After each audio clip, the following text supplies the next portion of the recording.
अगर आप अपना वेट रिड्यूस करना चाहते हैं, आप पतला होना चाहते हैं, तो उसका बेस्ट वे कौन सा है, वो कौन सा तरीका है जिससे मैं अपना वेट मेंटेन रखता हूँ कम एक्सरसाइज करके। सबसे इंपॉर्टेंट बात है कि अगर आप बहुत ही अपनी बड़ी मसल्स को यूज करोगे तो वेट जल्दी लूज होगा। इसके अलावा कुछ पॉइंट्स हैं जो बहुत इंपॉर्टेंट है वेट रिडक्शन के लिए। First, exercises. तो जितना ज्यादा आप लेग का वर्कआउट करोगे उतनी ज्यादा आपकी एनर्जी कंज्यूम होगी, पेट का भी फैट साथ में कम होगा। इसके अलावा जब आप एक्सरसाइजेस चालू करते हो, पहले 40 मिनट्स तक आपका ग्लाइकोजन बर्न होता है और उसके बाद ही फैट बर्निंग चालू होता है। आप कभी भी कार्डियो मत कीजिए, पहले आप स्ट्रेंथ ट्रेनिंग कीजिए। पहले वार्म अप करेंगे, वार्म अप के अंदर स्ट्रेचिंग आती है, कोर आती है, अच्छा पंप होता है। उसके बाद आप स्ट्रेंथ ट्रेनिंग करते हैं। स्ट्रेंथ ट्रेनिंग में आपको ग्लाइकोजन चाहिए जो आपको बर्स्ट ऑफ एनर्जी देगा। जब एक बार 40 मिनट्स में ग्लाइकोजन डिप्लीट हो जाएगा, then you can start cardio after the strength training. का फैट बर्निंग बहुत फास्ट रेट से होगा। कार्डियो में आप HIIT मोड में यूज कर सकते हैं। मतलब ये कि आप अगर ट्रेडमिल पे हैं, सो आप 1 मिनट फास्ट दौड़िए, फिर 1 मिनट स्लो। साइकिलिंग पे तो सेम आप कर सकते हैं। सेकंड थिंग, डाइट का बहुत बड़ा रोल है। मेरे लिए जो बेस्ट वर्क करता है वो करता है इंटरमिटेंट फास्ट। मैं सुबह कुछ नहीं खाता, I just take black coffee या फिर ग्रीन टी,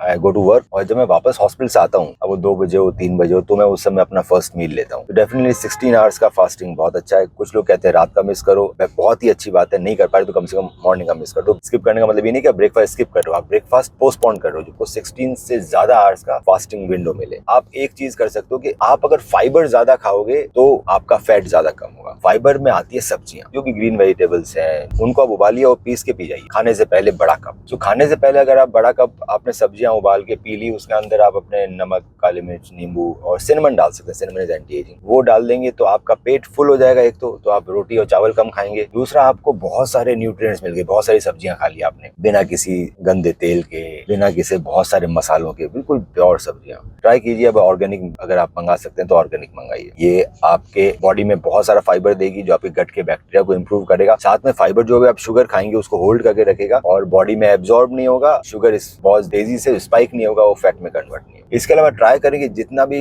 पैकेट वाला फूड है, बिस्किट्स, केक, जो भी पैकेट में आ रहे हैं, उन सबको मत खाइए। प्रिजर्वेटिव होते हैं और रिफाइंड कार्बोहाइड्रेट्स होते हैं। तो रिफाइंड कार्बोहाइड्रेट, चीनी, सबसे दूर रहिए। चावल रोटी भी कम खाइए। कम नहीं खाया जाता तो आप खाने से पहले ब्रान आता है, wheat bran and oat bran, उसको भी घोल के पी सकते हैं। तो वो भी आपके बहुत सारा फाइबर कंटेंट देता है और आपके खाने की मात्रा को कम कर देता है। सप्लीमेंटेशन इंपॉर्टेंट है। सो सप्लीमेंट के अंदर अगर आप सिर्फ सप्लीमेंट बोले आपकी चीक को फैट बर्न करने के लिए, तो ग्रीन टी एक्सट्रैक्ट आप ले सकते हैं। ग्रीन टी एक्सट्रैक्ट आपको अमेजोन पे रिवर्स ब्रांड का भी मिल जाएगा। ग्रीन टी एक्सट्रैक्ट से आप मेटाबॉलिज्म फास्ट होगा, एंटी एजिंग भी काम करता है और फैट बर्निंग में बहुत ही मदद करता है। ये चीजें अगर आप 2 महीने भी कर ली, 2 से 3 महीने, कोई शॉर्टकट नहीं है दोस्तों। इंपॉर्टेंट बात, कोई भी ऐसी ड्रग्स जो आपका फैट बर्निंग बहुत जल्दी करेगी, कोई भी ड्रग, वो आपकी रिंकलिंग को इंक्रीज कर देगी। क्योंकि आपकी स्किन जब मोटे होते तो स्किन स्ट्रेच हो जाती है और एकदम से कोई वेट रिडक्शन आ गया तो आपके चेहरों पे रिंकल आने लग जाते हैं, पेट पे रिंकल आने लग जाते हैं। तो ट्राई कीजिए, बहुत जल्दी फैट बर्निंग का ट्राई मत कीजिए। Be natural, be consistent. Best of luck.